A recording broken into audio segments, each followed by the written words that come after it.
شروع اللہ کا نام لے کر جو بڑا مہربان نہایت رحم والا ہے۔ الف لام میم را۔ اے نبی، یہ کتاب الہی کی آیتیں ہیں اور جو کچھ تمہارے پروردگار کی طرف سے تم پر نازل ہوا ہے حق ہے، لیکن اکثر لوگ ایمان نہیں لاتے۔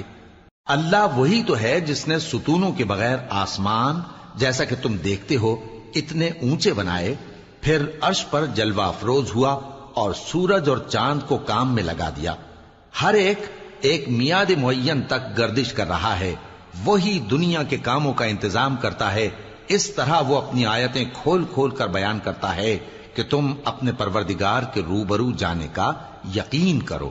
اور وہی ہے جس نے زمین کو پھیلایا اور اس میں پہاڑ اور دریا پیدا کیے اور ہر طرح کے میووں کی دو دو قسمیں بنائیں۔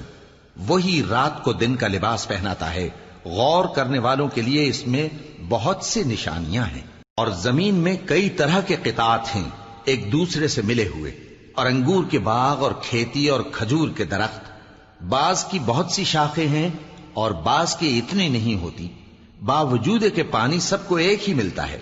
اور ہم بعض میووں کو بعض پر لذت میں فضیلت دیتی ہیں، اور اس میں سمجھنے والوں کے لیے بہت سی نشانیاں ہیں۔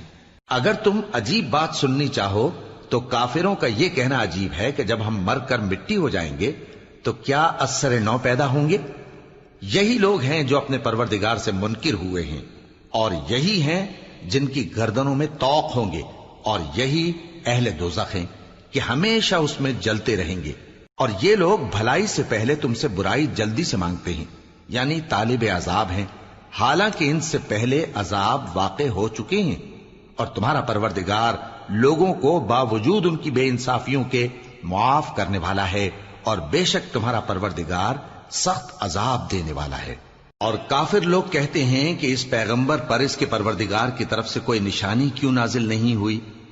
اے نبی، تم تو صرف خبردار کرنے والے ہو، اور ہر ایک قوم کے لیے رہنما ہوا کرتا ہے۔ اللہ ہی اس بچے سے واقف ہے جو عورت کے پیٹ میں ہوتا ہے، اور وہی پیٹ کے سکڑنے اور بڑھنے سے بھی واقف ہے، اور ہر چیز کا اس کے ہاں ایک اندازہ مقرر ہے۔ وہ چھپی اور ظاہر چیزوں کا جاننے والا ہے، سب سے بزرگ ہے، عالی رتبہ ہے۔ کوئی تم میں سے چپکے سے بات کہے یا پکار کر، یا رات کو کہیں چھپ جائے یا دن کی روشنی میں کھلم کھلا چلے پھرے، اللہ کے نزدیک برابر ہے۔ اس کے آگے اور پیچھے اللہ کے چوکیدار ہیں جو اللہ کے حکم سے اس کی نگرانی کرتے ہیں۔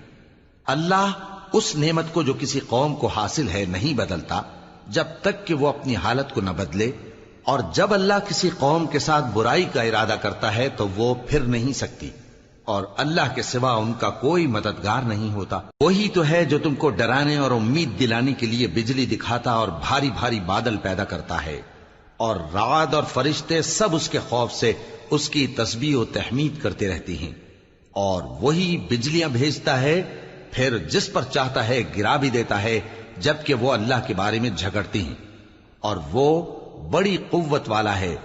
کام کا پکارنا تو اسی کا ہے، اور جن کو یہ لوگ اس کے سوا پکارتے ہیں وہ ان کی پکار کو کسی طرح قبول نہیں کرتے، مگر اس شخص کی طرح جو اپنے دونوں ہاتھ پانی کی طرف پھیلا دے تاکہ دور ہی سے اس کے منہ تک آ پہنچے، حالانکہ وہ اس تک کبھی بھی نہیں آ سکتا۔ اور اسی طرح کافروں کی پکار بیکار ہے۔ اور جتنی مخلوقات آسمانوں اور زمین میں ہے، خوشی سے یا ناخوشی سے